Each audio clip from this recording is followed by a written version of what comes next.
बिस्मिल्लाहिर्रहमानिर्रहीम। प्यारी foodies family, आज आप सबकी पसंदीदा चिकन हलीम की ख़ास रेसिपी पेश खिदमत है। बाज़ जगहों की हलीम आपने देखा बहुत मज़ेदार और लजीज होती है, तो हम आपके लिए वो स्पेशल 3 टिप्स लेकर आए हैं जिनके ज़रिए से आपको घर बैठे बिल्कुल देग की हलीम का मज़ा मिलेगा। घर के ही मसालों से, आम जो आपके किचन में अवेलेबल चीज़ें हैं उनकी मदद से आप बहुत ही मज़ेदार और रेशेदार किस्म की जूसी हलीम तैयार कर सकते हैं। तो चलिए गौर से देखते हैं इसका प्रोसेस।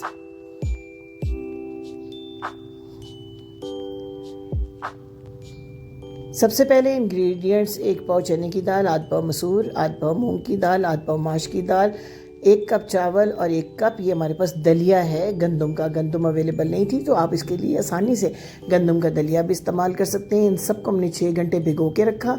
फिर अपने कुकर में ऐड किया 2 टेबलस्पून ऑयल, 1 टीस्पून नमक, आधा टीस्पून हल्दी और इनको 20 मिनट तक प्रेशर कुक कर लिया। ये देखिए बहुत अच्छी तरह घुल के तैयार हो गई हैं हमारी दालें। हमारे पास पाउडर मसालों में 1 टीस्पून नमक, 1.5 टीस्पून लाल मिर्च, आधा टीस्पून हल्दी, 1 टीस्पून धनिया पाउडर और जायफल का ये पाउडर हमने ऐड किया है ½ टीस्पून। इससे बड़ा स्पेशल फ्लेवर आता है हलीम में। 2 तेज़पात, 2 बड़ी इलायची, 4 से 6 अदद लौंग। यही बेसिक मसाले हैं जिनके साथ आपने तैयार करना है अपनी हलीम को। 3 मीडियम साइज़ के प्याज, हम इनको अच्छा सा ब्राउन कलर के अंदर करेंगे फ्राई। फिर जब ये थोड़ा कलर ले आएंगे तो हाफ़ प्याज को हम अलहदा कर लेंगे। हम आपको बताएंगे कि नेक्स्ट हम इनको कहाँ प्रोसेस में इस्तेमाल करेंगे। बाकी की प्याज को थोड़ा सा मज़ीद फ्राई करेंगे हम, और जब इसके ऊपर मज़ीद अच्छा सा कलर आ जाएगा तो फिर हम आगे का प्रोसेस करेंगे। स्टार्ट मीडियम रखना है अपनी आंच को, आपने बहुत तेज़ नहीं करना ताकि एकदम से आपका प्याज जो है वो बहुत ज़्यादा ब्राउन ना हो जाए।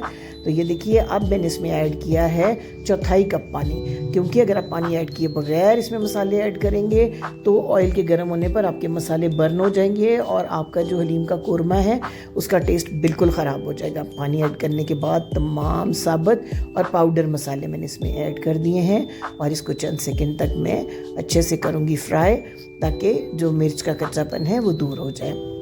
ये देखिए, खुश रंग सा मसाला हमारा रेडी हो रहा है। और इसके बाद मैं इसमें ऐड करूँगी 1 टेबलस्पून भर कर लहसुन और अदरक का पेस्ट और 1 ही टेबलस्पून भर कर हरी मिर्च, बहुत बारीक चॉप की हुई। ये 6 से 8 हरी मिर्चें थीं जिनको मैंने बहुत बारीक चॉप कर लिया और मैंने ऐड कर दिया है इस मसाले के अंदर। इनको आपने कोरमे की भुनाई के ऊपर बड़ी ख़ास तवज्जो देनी है।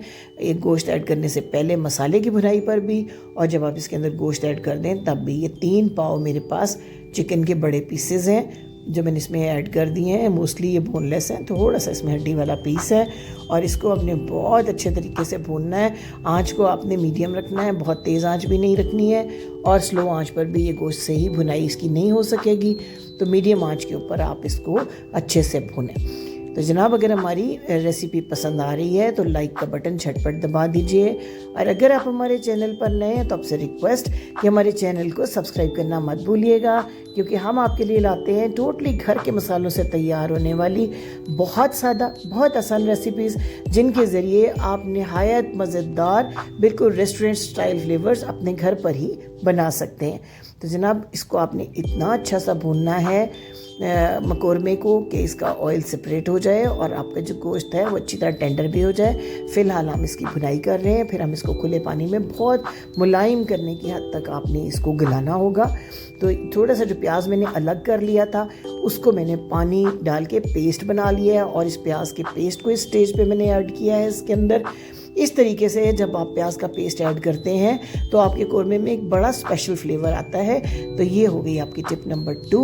इसको भी आपने बहुत अच्छे तरीके से, ये प्याज तो ऑलरेडी फ्राइड था, बहुत आपको भूनना नहीं पड़ेगा। ये देखिए, अब जो है वो ऑयल तकरीबन सेपरेट हो रहा है। ये इस स्टेज के ऊपर आपने थोड़ा सा ऑयल जो है वो अलहदा कर लेना है, जिसे हम बाद में रोगन के तौर पे तैयार होने के बाद हलीम में ऐड करेंगे।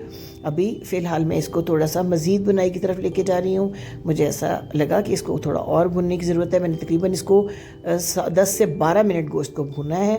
इसका कलर भी बहुत अच्छा सा आ चुका हुआ है। इसके बाद जो है वो हम इसको गलने की तरफ लेकर जाएंगे। बड़ी प्यारी खुशबू आ रही है सलीम की। इसमें कोई बहुत ज़्यादा मसाले ऐड करने की ज़रूरत नहीं है, सिर्फ़ आप दालों को गलाने पे ख़ुसूसी तवज्जो दें और कोरमे की भुनाई अच्छी तरह से करें तो आपकी हलीम बहुत ही परफेक्ट तैयार होगी इंशाल्लाह। देखिए कितना अच्छा सा इसका कुरमा हो रहा है रेडी। अब इसके अंदर मैं कम से कम जो 2.5 गिलास पानी है वो ऐड करके इसको पूरे 20 मिनट तक लो आंच के ऊपर पकाऊंगी। ये देखिए लो आंच पर पकने से पानी खुश्क हो चुका है और गोश्त बड़ी अच्छी तरह टेंडर हो चुका है इस जगह पे। अब मैं इस गोश्त को कर लूँगी अलग मसाले से और इसके बारीक रेशे किसी फोक या चॉपर की मदद से आप बना सकते हैं। मैंने चॉपर में इसके रेशे तैयार कर लिए थे। अब ये देखिए बहुत अच्छे से जब मसाला भुना हुआ है इसके अंदर मैं ऐड कर दूंगी अपनी गली हुई जो दालें हैं। दालों को हमने बहुत अच्छे तरीके से घोट लिया हुआ है। उन जो 4 से 6 घंटे भीगी हुई दाल है उसको आपको गलाने में वैसे भी दिक्कत नहीं होती है और हल्का सा घोटने पर ही ये देखें बिल्कुल जो हलीम का टेक्सचर है वो परफेक्ट हो जाता है। तमाम दालें इसके अंदर ऐड करने के बाद इस मसाले के साथ कम से कम 10 मिनट तक आपने कुक करना है और फिर ये जो चिकन के रेशे हैं उनको ऐड कर देना है और दोबारा इसको 10 मिनट तक मज़ीद कुक करना है ताकि चिकन और दालों का जो फ्लेवर है मिक्सअप हो जाए। फिर अपने ऐड करना है 1/2 टीस्पून ताज़ा पिसी हुई काली मिर्च और 1 टीस्पून घर का पिसा हुआ ताज़ा गरम मसाला। तो ये देखिए मसाले इसके अंदर हो गए हैं मिक्स और इसकी कंसिस्टेंसी बड़ी अच्छी सी होती जा रही है। अभी हमने इसके अंदर एक स्पेशल इंग्रेडिएंट और इस्तेमाल करना है जिससे आपकी ये जो हलीम है बिल्कुल रेस्टोरेंट का देगी टेस्ट। ये देखिए मैंने 1/2 टीस्पून टाटरी सिट्रिक एसिड ले लिया है। इसको पानी में अच्छी तरह डिज़ोल्व कर लें 2 से 3 टेबलस्पून पानी के अंदर और इसको ऐड कर दीजिए जनाब इस हलीम में। इससे ना सिर्फ एक सुपर सा फ्लेवर आएगा आपकी हलीम में बल्कि अगर 2 से 3 दिन आप इस हलीम को अपनी फ्रिज में रखते हैं शदीद गर्मी के मौसम में भी तो इसका बिल्कुल फ्लेवर परफेक्ट रहेगा और ये बिल्कुल ख़राब नहीं होगी हलीम। दावतों के लिए जहाँ आपको बहुत सारी डिशेस तैयार करनी होती हैं अगर आप 1 आध दिन पहले तैयार करके इस तरह टाटरी ऐड करके अपनी हलीम को रख लेते हैं तो आपकी हलीम इतनी फ्रेश रहती है दावत वाले दिन तक कि बिल्कुल फ़ील नहीं होता कि ये जो हलीम है अभी तैयार की गई है या फ्रिज में से आप इसको सर्व कर रहे हैं। टाटरी ऐड करने के बाद मैंने मज़ीद इसको 5 मिनट पकाया है। ये देखिए इसकी कंसिस्टेंसी कितनी अच्छी सी हो गई है। ऑलमोस्ट ये तैयारी के बिल्कुल करीब है। देखें चिकन के रेशे कितने अच्छे दिखाई दे रहे हैं इसके अंदर और ये देखें कितना ज़बरदस्त किस्म का इसका टेक्सचर जो बिल्कुल परफेक्ट जैसे आप मुहर्रम या रमज़ान के दिनों में देग में देखते हैं देग की जैसे होती है हलीम बिल्कुल वही इसका टेक्सचर है और वही आपको फ्लेवर घर बैठे खाने को मिलेगा। जब हमने स्टार्ट में इसमें जायफल का पाउडर ऐड किया वो आपने ज़रूर करना है। दालों को आपने 6 से 8 घंटे भिगोना ज़रूर है और उसके बाद उनको अच्छे से गलाना है। कोरमे की भुनाई पे ख़ुसूसी तवज्जो करनी है तो इंशाल्लाह आपकी हलीम भी बिल्कुल ऐसी ही ज़बरदस्त तैयार होगी। आपने हमारी इस रेसिपी को ज़रूर फॉलो करना है और हमें अपना फ़ीडबैक भी देना है कि आपकी हलीम कैसी तैयार हुई। उम्मीद है हमारी ये रेसिपी आपको बहुत पसंद आएगी और हमेशा की तरह आपके बहुत अच्छे से कमेंट्स हमें मिलेंगे। आपके ये कमेंट्स हमारी हौसला अफजाई करते हैं। तो आइए आपको डिश आउट करके दिखाते हैं। ये देखिए जनाब आपको लुक से ही अंदाज़ा हो रहा होगा कि ये हलीम कितनी ज़बरदस्त तैयार हुई है और इसका फ्लेवर इतना ज़बरदस्त होगा। सब घरों में हलीम तैयार की जाती है लेकिन इस रेसिपी से आप एक दफ़ा हलीम को तैयार करके देखें और हमें ज़रूर बताएं कि हमारी रेसिपी आपको कैसी लगी।